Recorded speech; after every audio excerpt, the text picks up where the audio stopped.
कि ये हिस्ट्री को स्किप कर देते हैं। कुछ टॉपर्स भी बोल रहे थे उन्होंने तो कुछ नहीं पढ़ा था, तो आप इस पर कुछ डिफेंड करना चाहेंगे या आप भी कबूल करते हैं इसको? नहीं मतलब हिस्ट्री में अंदाजे से कितने सवाल आते हैं, कितने मैनेज हो सकते? क्वेश्चंस नो डाउट बहुत बार रैंडम आते हैं। 24 में बहुत रैंडम थे, 23 में रैंडम थे, और 25 में देखोगे तो बहुत रीजनेबल आपको मिल जाएंगे। तो इतना सारा सर सब्जेक्ट के कंटेक्स्ट में आप ग्रास्प कर सकते हो, एग्जांपल्स निकाल सकते हो। स्किप कर दोगे तो फिर अल्टीमेटली मेंस में भुगतना पड़ेगा। चलो यहाँ तो पीटी भी निकाल दोगे तो क्या होगा। तो सर प्रॉब्लम ये है कि history is very unpredictable around. अब दिक्कत ये है कि कैंडिडेट को 5 महीने के अंदर तैयारी करनी है। अभी तो एग्जाम को 5-6 महीने बाकी है ना, मतलब आज रात आखिरी रात है और कल सुबह एग्जाम है और आप पूछे कि इसमें क्या पढ़े क्या छोड़े, वो अलग बात हो सकती है। हाँ तो प्रतीक सर, मेरा प्रश्न है और काफ़ी विद्यार्थियों का भी प्रश्न है कि ये हिस्ट्री को स्किप कर देते हैं। कुछ टॉपर्स भी बोल रहे थे उन्होंने तो कुछ नहीं पढ़ा था, तो आप इस पर कुछ डिफेंड करना चाहेंगे या आप भी कबूल करते हैं इसको? सर हिस्ट्री को स्किप कर दोगे तो मतलब 16 सवाल, 16 इंटू 2 32 मार्क ऐसे ही आप छोड़ दोगे। पिछली बार 16 आए थे, उसके पहले भी 15 सवाल थे, और मैं अगर 21-22 का ट्रेंड बताऊँ तो नहीं करके आपको 21-21 सवाल आए थे। तो यूपीएससी तो वेटेज तो चेंज करता रहता है। तो क्वेश्चंस नो डाउट बहुत बार रैंडम आते हैं। 24 में बहुत रैंडम थे, 23 में रैंडम थे, पर 25 में देखोगे तो बहुत रीजनेबल आपको मिल जाएंगे। मतलब अटेम्प्टेबल थे 16 में से नहीं करके 8 से 10 सवाल। दूसरा, मेंस के अंदर जीएस पेपर 1 में आपको मदद करता है, इंक्लूडिंग सोसाइटी की अंडरस्टैंडिंग भी उसके बैकग्राउंड के अंदर से निकल के आएगी। जीएस पेपर 2 के अंदर आईआर का जो बैकग्राउंड है वर्ल्ड हिस्ट्री बनाएगा। और तीसरी कहानी ऐसे की भी है, क्योंकि एक ऐसे एथिक्स का पेपर में आपको एग्जाम्पल्स आपको मिलते हैं। तो इतना सारा सर सब्जेक्ट के कंटेक्स्ट में आप ग्रास्प कर सकते हो, एग्जाम्पल्स निकाल सकते हो। स्किप कर दोगे तो फिर अल्टीमेटली मेंस में भुगतना पड़ेगा। चलो यहाँ तो पीटी भी निकाल दोगे तो क्या होगा। नहीं मतलब हिस्ट्री में अंदाजे से कितने सवाल आते हैं, कितने मैनेज हो सकते हैं? सर जैसे पिछली बार 16 सवाल आए थे इन 2025 प्रीलिम्स एग्जामिनेशन। अब 16 में से मैं एक्सपेक्ट नहीं कर रहा बीइंग अ टीचर की कैंडिडेट्स को सबके सब अटेम्प्ट करना भी है। ऐसे भी 100 और 100 तो लाने भी नहीं है हमको, पर almost around 8 to 10 question for attemptable. उसमें 8 तो ऐसे थे जो बेस वाले थे, 1-2 में अगर आप कैलकुलेटेड रिस्क लेके भी खेल सकते थे। अब जैसे कंपेरेटिवली ईजी है कि डांसिंग गर्ल कहाँ से निकल के आई, या कौन सा मटेरियल से बनी हुई है, तो ब्रॉन्ज से बनी हुई है। अब ये तो कोई मतलब हर एक बच्चे को आएगा, राइट। या इसके कंटेक्स्ट में आप देखने की कोशिश करोगे फाहियान इंडिया किसके दौर में आया। अब ये तो बहुत ही फेवरेट टॉपिक है सर, राजा और उसके कंटेम्प्रेरी। इसके पहले 2 साल पहले या 3 साल पहले 2022 में या एक सवाल आया था कि Varahamihira is contemporary of Chandragupta two, Kalidasa is contemporary of Chandragupta two. इस बार पूछ दिया कि फाहियान किसके समय पे, मतलब राजा और उसके कंटेम्प्रेरी में कोई बाहर का ट्रैवलर है या उसके कोर्ट का कोई आर्टिजन है, मतलब स्कॉलर है, उसके कंटेक्स्ट में आपको सवाल पूछा गया है। या यहाँ पे देखने की कोशिश करोगे तो विल सी की श्री विजय एम्पायर के ऊपर कौन से राजा के द्वारा चढ़ाई की गई थी नेवी के कंटेक्स्ट में, और उसका नाम था राजेंद्र। इनफैक्ट राजेंद्र ने कदरम करके एक आइलैंड है, वहाँ पे अपना दबदबा बनाया था, और फिर उसके बाद उसने अपने को आपको टाइटल भी दिया कदरम कोंडा। तो जैसे वो गंगा के ऊपर जीत हासिल करके आया तो अपने आप को कहता है गंगाई कोंडा, वैसे ही राजेंद्र कहता है कदरम कोंडा। तो basically sir this are examples and questions which are very easy in nature. अब इसमें कोई कैंडिडेट कहेगा कि नहीं सर मुझे तो यहाँ पे याद ही नहीं आ रहा है। अब एक ही राजा आता है, देखो सर हिंट में चोल वंश भी दे दिया है। यूपीएससी इतनी समुद्र में हिंट तो तक वही था ना, और नेवी पावर नेवी में। किसी ने नहीं बनाई, राष्ट्रकूटों ने, काकटिया, होयसाल, बेसिकली इतनी बड़ी नेवी नहीं बना पा रहे हैं। तो basically they are very easy questions around. वैसे ही अब ये सवाल देखिए, अब this was little bit I would say on the twisted side around, जहां ये पूछा गया था कि कौन से इवेंट्स के बाद गांधी जी जो अनटचेबिलिटी को लेके अपनी अपील कर रहे थे, उन्होंने वी विल सी कि हरिजन कैंपेन को लेके शुरुआत की। अब ये टॉपिक ऐसे देखा जाए तो याद नहीं होगा, बट अगर आप हिस्ट्री के अंदर देखोगे तो गांधी जी ने हरिजन सेवक संघ की स्थापना की थी, हरिजन करके जर्नल पब्लिश करनी शुरू कर दी थी, और उसके पीछे का कारण था पूना पैक्ट। क्योंकि 1932 में अंबेडकर के साथ जब पूना पैक्ट हुआ और अंबेडकर ने सेपरेट इलेक्टोरेट्स की डिमांड की थी डिप्रेस क्लासेस के लिए, तो उसके बाद गांधी जी ने कहा कि भाई they the depress classes are the children of God, उनका अपलिफ्टमेंट करना है और हम उनको हरिजन के रूप में आइडेंटिफाई करेंगे। अब क्या ये आंसरेबल था? कंपेरेटिवली आंसरेबल था। इनफैक्ट यहाँ गांधी और अंबेडकर के ऊपर सर मुख्य परीक्षा के अंदर भी डिबेट दी गई है कि गांधी और अंबेडकर के बीच में कौन से मत भेद हुआ करते थे with respect to social reforms, with respect to identity. जैसे गांधी वर्ण व्यवस्था में मानते थे, अंबेडकर कह रहे थे annihilation of caste around. Gandhi कहते थे कि वर्ण व्यवस्था के बेसिस के ऊपर से आपकी लेबर सिस्टम चलेगी, अंबेडकर ने कहा शिक्षित हो जाओ, एम्पावर हो जाओ। गांधी ट्रेडिशनल एजुकेशन की बात करते, रूरल बैकग्राउंड की बात करते, ग्रामीण विस्तार में रहने की बात करेंगे। अंबेडकर कहेंगे शिक्षित हो जाओ, अपने आप को एम्पावर करो, शहरों में जाओ, क्योंकि गाँव में रहोगे तो जाति प्रथा जो छुआछूत है ये सब रहती रहेगी सर, ठीक है। और शायद इसी का ही परिणाम था कि 1930s तक तक आते आते अम्बेडकर ने यहाँ डिप्रेस क्लासेस के लिए एक सेपरेट पॉलिटिकल आइडेंटिटी मांगी, जिसे हम लोग कहते हैं separate electorates, that will lead to the Poona pact around. और वो भी इस दौर में जब गांधी जेल में थे। तो 1932 में तो गांधी सिविल डिसोबीडियंस मूवमेंट के बाद जेल में चले गए थे। तो this is expected out of candidates around जो क्रोनोलॉजिकली इस तरह के सवालों को आइडेंटिफाई कर पाते हैं। ओवरऑल अगर आप देखोगे तो एंशिएंट में 7 सवाल थे, मिडिवल में एक भी नहीं आया, मतलब देखा जाए कल्चर में से एक आया और मॉडर्न से 8, वो भी नेशनल मूवमेंट के टॉपिक में से। अब सर देखने वाली बात यह है कि बहुत लोग कैंडिडेट्स हैं ना, यहाँ पे जाके होश घुमा देते, बोले 8 सवाल, अब 2-3 साल पहले देखोगे तो 2-2 सवाल आते थे। अच्छा इसमें 0 है, बट इंटरेस्टिंगली मेंस के अंदर 2 सवाल उसने मिडिवल के अंदर पूछ दिए, तो आप यहाँ स्किप करोगे तो मेंस में फंसोगे। यहाँ ज्यादा ओवरलुक करने की कोशिश करोगे तो मेंस में आपने कुछ ना कुछ गड़बड़ी होगी।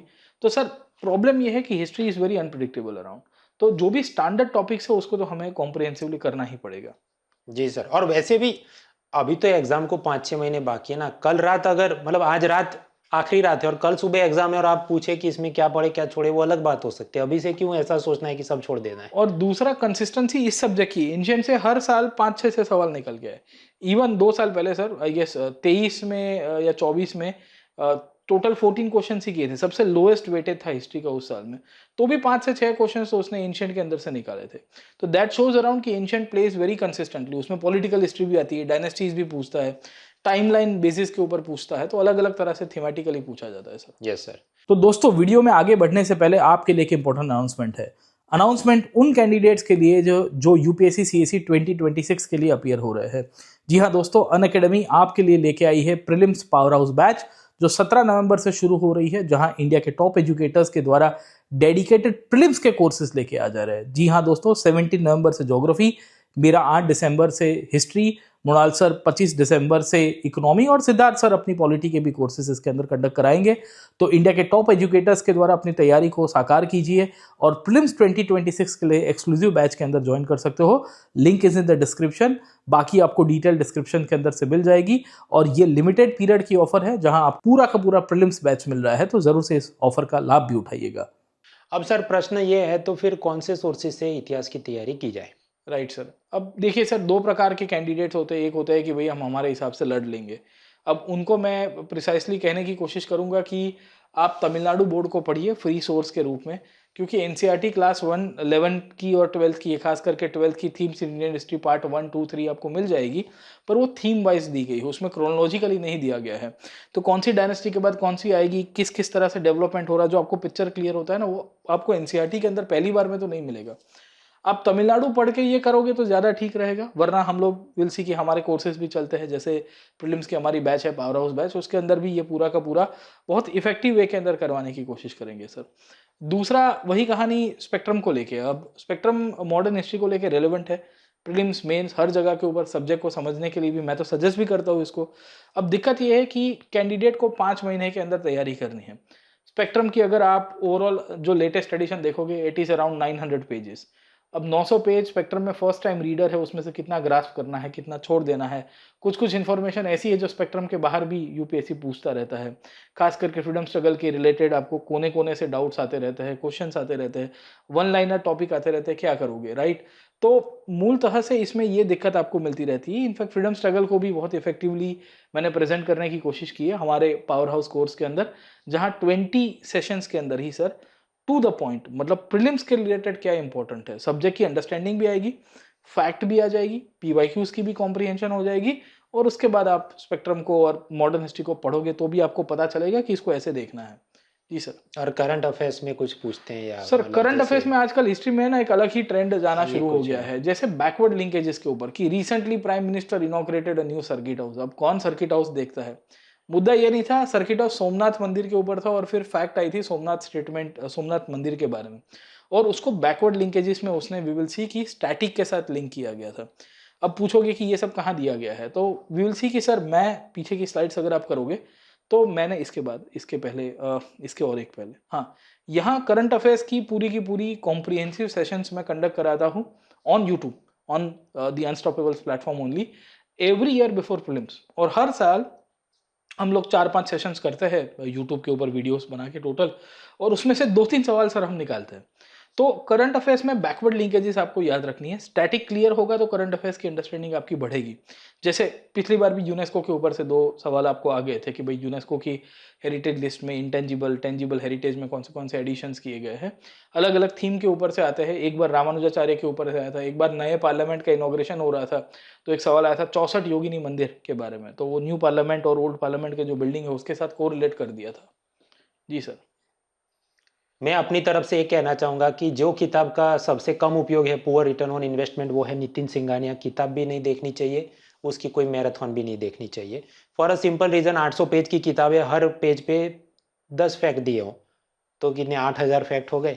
अब 1-2 पूछे जाएँ तो करने वाला तो फिर जिसको किताब बेचनी हो तो कहेगा देखो स्क्रीनशॉट देख के इधर से पूछा गया, क्या आपको याद रहने वाला था, क्या वो सॉल्व हो पाने वाला था। तो इस कारण से ये मुझे किताब बहुत ज़्यादा ठीक नहीं लगती। I have nothing against the publishing house और द ऑथर। यही मैग्रो हिल पब्लिशिंग हाउस का लक्ष्मीकांत किताब बहुत बेहतरीन है, ना सिर्फ पॉलिटी के लिए बल्कि पब्लिक एडमिनिस्ट्रेशन ऑप्शनल के लिए भी। लेकिन आप समझिए, थोड़ा आपको प्रैक्टिकल भी होना पड़ेगा कि कितना मैनेजेबल है, कितना सॉल्वेबल है। तो ये सब चीज़ें आपको कौन कम समय में करा सकता है, वो है एक एक्सपीरियंस टीचर। हालांकि सर, विद्यार्थियों के पॉइंट ऑफ व्यू से मैं पूछूं कि जितने आपने सवाल बताए, अच्छा चलिए इजी मैनेजेबल है, तो एनसीईआरटी स्पेक्ट्रम से खुद से रट लेते हैं। कुछ लोग जब आप वीडियो बनाते नीचे लगते ये तो सब इल्यूशन जनरल नॉलेज से पूछा है, तो क्यों पढ़ना है, मतलब टीचर से या कोर्स से या कहीं से भी। सर 2 चीज़ें, एक तो एनसीईआरटी से वर्बेटिमली लाइनें नहीं पूछता है यूपीएससी, ना ही स्पेक्ट्रम से पूछता है। वो 50 पेज की क्रिस्प समरी बना के या उसमें से जो एक टॉपिक टाइटल होगा उसके एक समराइज्ड वर्जन में क्वेश्चन बनाने की कोशिश करेगा। ये एक फैक्ट यहाँ से, एक फैक्ट यहाँ से, एक फैक्ट वहाँ से कवर करके, से for example constitutional development in India के कंटेक्स्ट में उसने पूछा, 3 स्टेटमेंट दे दिए, एक councils act of 1909, government of India act 1919, government of India act 1935। अब उसके बीच में जो लिंकेजेस है, क्योंकि national movement was shaping up the government of India act, वो कहाँ से समझोगे? बुक में तो फैक्ट ही दे दिए गए कि भाई इसमें ये चेंजेस हुए, ये चेंजेस हुए। तो वो चीज़ के लिए हम टीचर्स के पॉइंट ऑफ से चीज़ों को ईज आउट करते हैं। देखो सर, हिस्ट्री मेरे हिसाब से is fact, but fact has to be studied in interlinkages, तो ही आप फैक्ट को रिकॉल कर पाओगे। और वो भी फैक्ट, क्योंकि आप जब फर्स्ट टाइमर होते हो तो आपको लग रहा है कि सब इंपॉर्टेंट है, पर एक शिक्षक के रूप में, क्योंकि हम पीवाईक्यूज देखते हैं, यूपीएससी का ट्रेंड देखते हैं, तो उतना तो कह सकते हैं कि भाई देखो यहाँ से तो क्वेश्चंस नहीं बनते हैं, तो इसके ऊपर ज़्यादा टाइम मत निकालो। जहाँ जहाँ जिस फोकस एरिया है वहाँ पे टाइम निकालो, वहाँ पे आपको टीचर की ज़रूरत पड़ेगी। जो चीज़ आप 2000 घंटे में करोगे, 2000 आवर्स स्पेंड करके, वो शायद यहाँ 200 घंटे में हम लोग कंसोलिडेट करके दे पाएंगे। लेकिन बच्चों की ये भी शिकायत होती है, आप ज़्यादा पढ़ाते हैं, आपके पावर पॉइंट्स बहुत लंबे होते हैं। जी सर। अब दिक्कत ये है कि हम फीस लेते हैं, पहली बात तो हमारी भी एक अकाउंटेबिलिटी है कैंडिडेट्स के साथ। दूसरा, यूपीएससी जिस ट्रेंड के अंदर जा रहा है तो हमें भी अपडेट करना पड़ता है। अभी आपने स्पेक्ट्रम की बात की, स्पेक्ट्रम पहले आज से 10 साल पहले या 5 साल पहले इतनी से आती थी, नई स्पेक्ट्रम इतनी आ गई है। अब पब्लिशर देखो, लक्ष्मीकांत की किताब में आपको पहला वर्जन दिखा सकता हूँ, आज का वर्जन दिखा सकता हूँ, इतना है। अगर वो अपडेट हो रहे हैं तो एक टीचर के रूप में हम अपडेट ना करें सर, तो थोड़ी लेंदी हुई है। लेंदी होने का इंटेंशन ये नहीं है कि हम कॉम्प्लिकेट करें, लेंदी होने का इंटेंशन है कि कवरेज बढ़ाए, सो दैट कैंडिडेट्स को जहां से नए नए एरियाज, एक्सपेक्टेड एरिया से सवाल आएंगे, उसकी तैयारी करा पाए सर। और मित्रों, इसके अलावा भी जो मेंस में पूछा जाता है, खासकर वर्ल्ड हिस्ट्री के जो थीम्स पूछे या इवन इंडियन फ्रीडम स्ट्रगल या वो सब बातें, वो काफ़ी एडवांस लेवल की वो किताबें प्लासी टू पार्टीशन से लेके बहुत कुछ में निकालते हैं। वो सब में आपको समय अपना बचाना है, तो एक मंजे हुए टीचर से आप पढ़ के जाते हैं। और प्रतीक सर मंजे हुए टीचर इसलिए क्योंकि वो ऑप्शनल सब्जेक्ट हिस्ट्री के लिए पढ़ाते हैं, तो वहाँ से बहुत सारे थीम जो मेंस में रिपोर्ट होते हैं जनरल स्टडीज़ के अंदर, उस लेवल की आपको तैयारी कराते हैं। So that will help you, क्योंकि आप समझो प्रीलिम पास करना वो एक छोटी सी पहाड़ी है, मेंस का माउंटेन भी चढ़ना है। और फाइनल सिलेक्शन में मेंस के मार्क्स गिने जाते हैं, और उसमें भी पेपर 1 में लगभग 33% तो हिस्ट्री ही पूछा जाता है। तो नज़रअंदाज ना करें। यस, कुछ टॉपर्स ने बोला होगा अपने ज़माने में कि हमने थोड़ा ये स्किप किया था, वो स्किप किया था, वो ज़माना अलग था, ये ज़माना अलग है। 2016 के टॉपर ने जो बात की वो कोरोना के बाद वाले वर्षों में बहुत ज़्यादा उपयोगी नहीं है। बाकी अनअकैडमी का ये प्रीलिम्स पावर हाउस बैच, और उसमें भी प्रतीक सर के हिस्ट्री के लाइव क्लासेस जो हर शाम 5 बजे होने वाले हैं। 8 दिसंबर से ये कोर्स शुरू हो रहा है, और बाकी भी चीज़ें सर पढ़ाने वाले हैं, मतलब हिस्ट्री के जो जो अलग अलग थीम्स और कंसेप्ट्स हैं। तो ज़रूर से आप जुड़िए at a very affordable price. बाकी details are in description. Let's crack it.